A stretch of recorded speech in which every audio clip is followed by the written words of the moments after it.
প্রত্যেক দেশের একটা জাতীয় পতাকা থাকে। জাতীয় পতাকা জাতি তথা সমগ্র দেশবাসীর কাছে মর্যাদা ও আদর্শের প্রতিরূপ।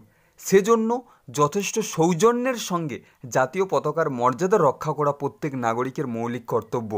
1947 সালের 3রা জুন যখন ব্রিটিশ সরকার ঘোষণা করলেন 15ই আগস্টে ভারত স্বাধীন হবে, তখন গণপরিষদের একটি অস্থায়ী কমিটি তৈরি করলেন স্বাধীন ভারতের পতাকা তৈরি করার জন্য। সেই মতো 1947 সালের 22শে জুলাই ভারতের এই তিরঙ্গা জাতীয় পতাকা তৈরি হয়। 1947 সালের 14ই আগস্টের মধ্যরাত্রিতে এই পতাকা জাতির উদ্দেশ্যে গণপরিষদের হাতে তুলে দেওয়া হয়।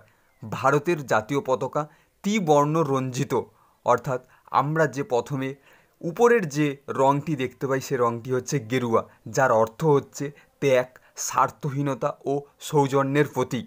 তারপরের যে রঙটি আমরা দেখতে পাই সেটি হচ্ছে সাদা, যেটির অর্থ হচ্ছে শান্তি ও পবিত্রতার প্রতীক।